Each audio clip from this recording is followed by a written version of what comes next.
Mi cuñada exigió que le regale mi empresa porque no es justo que tenga más éxito que su hermano, así que le di un contrato falso para firmar y terminé comprando su propia casa. Llevo años escuchando que el éxito de una mujer siempre tiene que venir acompañado de una justificación ajena, que si alguien la ayudó, que si le tocó suerte, que si está donde está porque alguien se lo dio. Nunca falta quien trate de minimizar cada logro con una excusa mediocre. Y aunque al principio me dolía, terminé convirtiéndolo en combustible para levantar lo mío. Construí mi empresa de diseño gráfico desde la nada, sin conexiones, sin padrinos, sin una cuenta bancaria inflada por herencias ni favores familiares. Solo tenía mi talento, mi terquedad, y las madrugadas eternas en las que prefería ajustar una paleta de colores en Photoshop que salir a fiestas como el resto de mi círculo. Durante años trabajé con clientes pequeños, freelances, panaderías del barrio, negocios latinos que no sabían ni cómo pronunciar branding, pero que se quedaban por mi trato. Por mis entregas y porque yo sí me tomaba en serio cada detalle como si fuera el logo de Apple. Eventualmente las recomendaciones empezaron a correr boca a boca, pasé de cobrar $50 por un rediseño de tarjeta a presupuestos de 4 cifras por imagen corporativa completa. Fue lento, pero sólido. Tan sólido que, cuando me quise dar cuenta, tenía empleados bajo nómina, una oficina que alquilé en el centro de Tampa y hasta reuniones con empresarios que, años antes, jamás me habrían tomado en serio si no era para traerles café. En paralelo, mi vida personal también se estabilizaba. Llevaba ya 5 años casada con un hombre que, aunque no era precisamente ambicioso, me apoyaba en lo que podía. Siempre decía que le gustaba mi ímpetu y que admiraba cómo había salido adelante sin tener que depender de nadie. Pero con él venía el paquete completo, una familia metiche, con una hermana que parecía vivir en un eterno concurso de comparación donde, aunque nadie la estuviera mirando, ella se inventaba rivales invisibles. Mi cuñada, Daniela, nunca fue una persona fácil de tratar. De esas mujeres que aparentan dulzura pero que, en cuanto te das la vuelta, escupen veneno con una sonrisa. Siempre me saludaba con ese tono de falsa calidez que suena a puñalada envuelta en celofán. Al principio me hacía la desentendida, porque no quería dramas familiares, pero con los años la cosa se fue poniendo peor. Cada vez que venía a la casa hacía comentarios pasivo-agresivos sobre mi trabajo, decía cosas como que los diseñitos esos tuyos son lindos, pero no sé cómo alguien puede vivir de eso. Y lo más irónico era que vivía frustrada porque su carrera como agente de bienes raíces no despegaba, y culpaba a todos menos a ella misma. Su ego no soportaba ver que yo, la esposa de su hermano menor, según ella una recién llegada sin linaje empresarial, tuviera más éxito que ella, que si venía de familia de comerciantes. La gota que rebosó el vaso fue una tarde de domingo. Mi esposo y yo habíamos hecho un asado en el patio para celebrar que firmé contrato con una cadena de clínicas privadas que me contrataron para rediseñar toda su imagen. Fue un salto enorme para mi portafolio, y yo estaba orgullosa de lo logrado. En medio de la comida, entre cervezas, risas y platos vacíos, Daniela lanzó su bomba sin anestesia. Me miró directo a los ojos y dijo, como si nada, la verdad es que no es justo que tú tengas más que mi hermano. Él es hombre, debería tener su propia empresa, no vivir bajo la sombra de su esposa. Me acuerdo que tragué saliva y me quedé muda unos segundos. Estaba tan desconectada de la realidad que creía que tener pene te da derecho automático a una empresa. No contenta con eso, continuó diciendo que una mujer agradecida debería cederle al marido el control de sus finanzas y remató diciendo que si yo de verdad quería integrarme a la familia, lo correcto sería regalarle la empresa a su hermano para equilibrar la balanza. El silencio fue tan incómodo que hasta los grillos se callaron. Mi esposo, en lugar de defenderme, solo se sirvió más cerveza y se quedó callado, incómodo, como si tuviera miedo de incomodar a su hermana. Yo no reaccioné como quizá muchos esperaban. No grité, no lancé el plato, no armé un escándalo. Solo me reí, tomé mi copa de vino y brindé por las ideas brillantes del siglo pasado. Pero desde ese momento supe que ya no había vuelta atrás. No era solo una cuñada metiche. Era una mujer dispuesta a pisotearme para recuperar un ego herido. Y eso, en mi libro, tiene consecuencias. Esa noche no dormí. Pasé horas mirando al techo, pensando cómo una persona tan llena de odio podía ser capaz de sentirse con derecho sobre lo que yo había construido. Entonces se me ocurrió algo. Algo sucio, inteligente y perfectamente legal. Sabía que Daniela tenía una propiedad en Orlando, una casa modesta que heredó de una tía y que mantenía medio abandonada. También sabía que no entendía nada de contratos y que le encantaba sentirse parte de algo importante. Así que planeé algo que iba a ponerla justo donde merecía estar, al otro lado de la línea, donde no hay excusas ni privilegios. Y todo comenzó con una llamada muy cordial en la que le propuse unir fuerzas para crear una sucursal de mi empresa en su zona. Le vendí la idea de que necesitaba una socia de confianza, alguien con su conexión emocional con el área, y que si firmábamos un pequeño contrato simbólico, podríamos empezar a mover dinero en Orlando también. Le hablé de ganancias compartidas, de reinversión, de imagen pública. Se le iluminó la cara. Se sintió poderosa. Y lo mejor de todo, firmó sin leer. Como siempre. Como hacen los que creen que el mundo les pertenece solo porque gritan más fuerte que los demás. Actualización 1. Habían pasado 3 semanas desde aquel día en que Daniela firmó el contrato con una sonrisa de superioridad, creyendo que había ganado una especie de guerra silenciosa que nadie más que ella estaba librando. Desde entonces, empezó a comportarse como si ya tuviera el control total de mi empresa. Comenzó por hacer publicaciones en sus redes sociales diciendo que era cofundadora y que pronto abriríamos nuevas oficinas en el centro de Florida. Incluso puso en su biografía de Instagram, empresaria. SEO en expansión. Me daban ganas de reírme, pero me limité a observar y tomar nota de todo. No quería perder el foco en lo importante, dejarla que cavara su propio hoyo sin que se diera cuenta. Mientras tanto, yo seguía con mis días normales, con reuniones, entregas de proyectos, y asegurándome de que todo estuviera listo para la próxima fase. Porque sí, el contrato que firmó no solo no la volvía socia de nada, sino que ponía su casa como garantía en caso de que incumpliera con los aportes de capital que supuestamente debía hacer. Lo que ella no sabía era que no había ninguna obligación real de mi parte de mover un solo dólar. El acuerdo estaba redactado con la precisión suficiente como para que cualquier juez viera claramente que ella entregaba un inmueble como aval por una inversión que jamás llegó, pero cuya falta de cumplimiento era exclusivamente su responsabilidad. Un sábado por la tarde, le propuse vernos en la oficina para, según mis palabras, cerrar detalles logísticos y celebrar el inicio de nuestra sociedad. Ella llegó arreglada como para una entrevista de televisión, con un traje que probablemente se endeudó para comprar. Tacones nuevos y el pelo planchado con ese esfuerzo extra que solo usan quienes sienten que están a punto de ascender en una jerarquía inventada por ellos mismos. Se paseó por la oficina con aire de inspectora, haciendo preguntas como si supiera de administración, mirando a mis empleados con ese gesto que mezcla condescendencia con falsa amabilidad. En un momento se acercó al escritorio donde estaba mi asistente, revisó unos papeles al azar y dijo en voz alta: «Esto va a cambiar mucho cuando yo esté al frente. Hay demasiada desorganización visual». Mi asistente, que ya sabía todo el plan, solo la miró con una sonrisa neutra, sin responderle nada. Yo, desde la sala de reuniones, solo escuchaba y respiraba profundo. Quería asegurarme de no romper mi fachada. Una vez se sentó frente a mí, saqué un par de carpetas, le hablé sobre proyecciones y planificación estratégica y hasta le presenté unas diapositivas con gráficos completamente inventados. Ella sentía sin entender nada, anotaba cosas en una libreta que parecía más un accesorio que una herramienta real, y de vez en cuando se atrevía a hacer sugerencias que no tenían ningún puto sentido. Como que pusiéramos fotos de ella en la página web para darle una imagen más amigable a la marca. En medio de la conversación, le ofrecí un café. Ella pidió chai latte, sin azúcar, con leche de almendras. Fui yo misma a la cocina a prepararlo, no por servilismo, sino porque necesitaba ese momento de distancia para respirar y no soltar la carcajada que me subía por la garganta cada vez que la oía hablar de empoderamiento femenino como si no me hubiese pedido que le regalara mi empresa por el simple hecho de que su hermano era hombre. Cuando regresé, brindamos con las tazas como si estuviéramos celebrando una fusión multimillonaria. Ella levantó la suya y me dijo con voz de falsa dulzura: «Sabía que algún día ibas a reconocer que necesitabas a alguien como yo». Yo choqué mi taza con la suya, la miré a los ojos y respondí: «A veces la vida nos da sorpresas». Y créeme, no mentía. Porque mientras ella saboreaba ese chai con aires de ejecutiva, yo sabía que en pocos meses me estaría suplicando por no quedarse en la calle. Me pidió una copia firmada del contrato para guardarla, y le di un folder con la versión que tenía su firma y todas las cláusulas enterradas entre párrafos legales que sabía que jamás leería. Ella lo guardó como si fuera un diploma, me abrazó, y se fue con paso firme, convencida de que acababa de dar el salto más grande de su vida. Yo la vi alejarse por la ventana del pasillo. Se subió a su carro, un sedán viejo que había decorado con stickers de frases motivacionales, y mientras arrancaba, pensé que ese era el último día que pondría un pie en esa oficina creyendo que era suya. Lo que no sabía era que no solo no tenía control sobre nada, sino que acababa de perder lo único que tenía a su nombre. A partir de ese momento, cada vez que me mirara, no iba a ver solo a su cuñada. Iba a ver a la mujer que le quitó la casa sin tocarle un solo cabello. Actualización 2. Pasaron 6 semanas desde aquella tarde en la que Daniela, con su arrogancia inflada como globo de feria, se fue convencida de que estaba a un paso de convertirse en la jefa de una empresa que jamás construyó. En ese tiempo, las cosas en la oficina siguieron funcionando con normalidad, al menos en apariencia. Pero bastaron unos días para que comenzaran a notarse movimientos extraños en las cuentas internas. Al principio creí que era un error contable menor, algo que podría resolverse con una auditoría rápida. Sin embargo, cuando la asistente de contabilidad me mostró las transferencias duplicadas a una cuenta personal que no reconocía, sentí una mezcla de rabia y vértigo que me recorrió el cuerpo entero. Esa cuenta, investigando un poco, resultó ser de Daniela.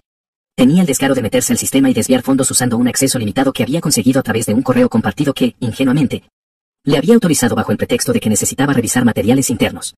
En vez de actuar de inmediato, decidí ser paciente. Tomé capturas, recopilé archivos, guardé toda la evidencia con fechas, montos, nombres y conceptos. Cada vez que aparecía una factura por gastos de representación o por reembolsos de inversión, la dejaba pasar, pero la archivaba en una carpeta cifrada que solo yo y mi abogado podíamos abrir. Porque sí, para entonces ya tenía a un abogado trabajando conmigo en silencio desde que redactamos el contrato. Lo había contratado con una cláusula especial, que toda comunicación con él fuera privada, sin intermediarios, sin interferencias. Un tipo callado, meticuloso, de esos que no sonríen ni para Navidad, pero que entienden perfectamente cuando un contrato aparentemente inofensivo se convierte en una espada afilada. Una noche, después de revisar la contabilidad y detectar otra transacción sospechosa, lo llamé. Me escuchó en completo silencio mientras le contaba cada detalle. Cuando terminé, solo me dijo una frase que me dejó el estómago apretado y los pulmones cortos: «Ese contrato tiene validez plena. Puedes ejecutar la garantía cuando quieras». No necesité preguntar a qué garantía se refería. Sabía que hablaba de la casa. Su casa. Esa pequeña propiedad en Orlando que ella tanto presumía como su gran herencia familiar, la misma que usaba como excusa para dar a entender que tenía raíces, estabilidad y un patrimonio que la hacía superior a las demás. Pasé la madrugada entera en la cocina, con el portátil abierto y un café que ya estaba más frío que mi paciencia. Leí el contrato de nuevo, línea por línea. Cada cláusula estaba intacta, blindada, ajustada a ley. Si yo presentaba una solicitud formal y demostraba incumplimiento de sus obligaciones, tenía derecho a pedir la transferencia del inmueble como compensación directa. Ella, al no cumplir con los aportes prometidos ni con los compromisos financieros escritos, había activado sin saberlo una cláusula de ejecución inmediata. Legalmente, podía reclamar la casa. Era como presionar un botón rojo que ella misma había instalado sin leer las instrucciones. Lo curioso es que, mientras todo esto pasaba, Daniela seguía actuando como si nada. Se paseaba por eventos familiares contando que tenía una empresa junto a su cuñada, presumía de tener sucursal en Tampa y hasta llegó a insinuar que pronto cambiaría el nombre de la marca para hacerlo más incluyente. Cada vez que la oía hablar así, me hervía la sangre, pero respiraba profundo y me repetía a mí misma que la venganza no se sirve a medio cocer. Cada palabra, cada mentira, cada mirada altiva me servía de aderezo para el platillo que estaba preparando en silencio, con cada documento firmado, con cada movimiento bancario archivado. Con cada paso que ella daba creyéndose la reina del castillo sin darse cuenta de que ya estaba fuera del terreno. Fue hasta mediados del mes siguiente que hablé con el abogado por última vez antes de ejecutar el proceso. Le dije que lo hiciera, que presentara los papeles, que iniciara todo. No hubo ceremonia ni dramatismo. Solo una notificación emitida por correo certificado, enviada al domicilio legal que figuraba en el contrato, la misma casa que ahora estaba en juego. En ese sobre iban todos los antecedentes, los incumplimientos, los registros bancarios y la solicitud formal de transferencia por cláusula de penalización. Todo perfectamente armado, todo perfectamente real. Porque no hacía falta inventar nada, ella solita había hecho suficiente para autodestruirse. Cuando el proceso quedó formalmente iniciado, me senté en la sala con un whisky en la mano y miré el celular. Todavía no sabía si ya había leído la notificación, pero intuía que pronto lo sabría. La pregunta no era si iba a explotar, sino cuándo. Y cuando lo hiciera, ahí estaría yo, con una sonrisa neutral, los documentos en regla y las manos limpias. Porque no le robé nada. No le mentí. Solo le di exactamente lo que pidió, y firmó. Actualización 3. 4 meses después de la firma de ese contrato, el mismo que Daniela enmarcaría si supiera lo que firmó, llegó la notificación definitiva del juzgado. La orden de embargo fue emitida con una rapidez que incluso sorprendió a mi abogado. Al parecer, el juez no encontró nada que debatir, el contrato estaba claro, los incumplimientos eran evidentes, las pruebas eran abrumadoras, y la garantía era completamente válida. La casa de Daniela pasaba oficialmente a mi nombre. El documento llegó primero a su buzón, luego al mío. Y aunque ya lo sabía, ver mi nombre inscrito como nueva propietaria fue un momento extraño. No sentí alegría inmediata ni el júbilo que uno se imagina cuando fantasea con una venganza cumplida. Sentí silencio. Un silencio absoluto. Como si mi cuerpo entendiera que acabábamos de cruzar un umbral del que no hay retorno. La noticia no tardó en desatar el caos. La llamada llegó a mi celular un lunes a media mañana, mientras revisaba propuestas con un cliente importante en la oficina. El nombre de Daniela apareció en pantalla con ese tono de llamada que había silenciado semanas atrás, pero que aún conservaba para no borrar la evidencia digital de todo lo que estaba ocurriendo. Salí a tomar la llamada al pasillo, lejos de oídos ajenos, y al contestar no escuché un saludo. Escuché un grito. Un grito cargado de rabia, de frustración, de incomprensión infantil. Me dijo que era una hija de puta, que la había traicionado, que le robé su única propiedad y que iba a demandarme por estafa. La dejé hablar durante casi 3 minutos sin interrumpirla. Cuando finalmente hizo una pausa, le pregunté con toda calma si había leído el contrato que firmó. Ella titubeó. Me dijo que no tenía por qué leerlo porque confiaba en mí. Dijo con la voz quebrada que yo la había manipulado. Le respondí que la confianza no anula la responsabilidad y que los contratos existen justamente para evitar conflictos como este. Me colgó antes de que pudiera decirle que, si quería hablarlo con su abogado, podía hacerlo, aunque francamente no creía que tuviera uno. Los días siguientes fueron un desastre para ella. Su Facebook se llenó de indirectas, publicaciones con frases tipo la envidia destruye familias y otras perlas dignas de una adolescente en crisis. Me etiquetó en una historia con una captura del contrato, pero sin mostrar las cláusulas que la comprometían. Intentó pintarse como víctima de una jugada sucia, sin asumir que fue ella la que vino a exigirme que le regalara mi empresa como si fuera una bicicleta usada. Lo más gracioso fue que algunos de sus amigos la creyeron. Le daban me gusta y escribían cosas como que injusto o Dios ve todo. Pero los que me conocían de verdad, los que sabían cómo había construido mi negocio desde cero y cómo ella había querido meterse a la fuerza, no tardaron en escribirme en privado para decirme que la ignorara. Que la vida se encarga. No sabían que en este caso, la vida tenía nombre, contrato notariado y firma legalizada. Mi esposo, en cambio, tuvo una reacción inesperada. No se enojó, pero tampoco me apoyó del todo. Se mostró incómodo, como si prefería que todo esto se hubiera solucionado de otra manera. Me dijo que, aunque su hermana había sido injusta conmigo, perder su casa era demasiado. Le respondí que lo único que era demasiado fue el descaro con el que vino a exigirme lo que no era suyo, y que si yo no hubiera hecho nada, probablemente hoy estaría fuera de mi propia empresa mientras ella sonreía desde mi silla. Él se quedó callado, bajó la cabeza y no volvió a tocar el tema. No me pidió que devolviera nada, ni que renegociara. Sabía que ya era tarde para eso. Una semana después, se completó la transferencia de la propiedad. Fui hasta la casa en Orlando con mi abogado y un cerrajero. Daniela no estaba. Según me habían contado, se había ido a pasar unos días en casa de sus padres, intentando organizar todo. El cerrajero cambió las cerraduras mientras yo caminaba por el interior de la casa, observando cada detalle. La decoración aún era suya, sus muebles, sus fotos, incluso su perfume flotaba en el aire de los pasillos. Fue extraño caminar entre sus cosas sabiendo que legalmente ya no eran de ella. En la sala había un portarretratos con una foto de ella y su hermano, mi esposo, cuando eran niños. Me quedé mirándola unos segundos. No sentí culpa. Sentí justicia. Porque esa niña de la foto creció creyendo que el mundo le debía todo, y yo me había encargado de enseñarle que no es así. Antes de irme, dejé una nota sobre la mesa del comedor. No decía mucho. Solo una frase, leí el contrato. Sabía que la encontraría. Sabía que le dolería. Y sabía que, por más que llorara, gritara o escribiera publicaciones llenas de veneno, no podía cambiar la realidad. Había perdido su casa por tratar de quitarme lo que no era suyo. Y yo, sin necesidad de levantar la voz ni lanzar una sola amenaza, la había derrotado en su propio juego. Actualización 4. 8 meses después de que esa nota quedara sobre la mesa de su antigua casa, yo ya dormía en la que alguna vez fue su habitación principal. No fue una decisión impulsiva ni motivada por el deseo de restregarle nada. Me mudé porque estratégicamente la ubicación me convenía para un nuevo proyecto que estaba desarrollando con una empresa de impresión que necesitaba presencia física en esa zona de Orlando. Pero también, y esto lo admito sin vergüenza, porque quería ver hasta dónde podía llegar el silencio de alguien que antes gritaba que lo merecía todo sin haber hecho nada. Hice remodelaciones leves, limpié la pintura vieja, cambié la cocina y mandé a quitar ese horrible papel tapiz con flores descoloridas que Daniela adoraba.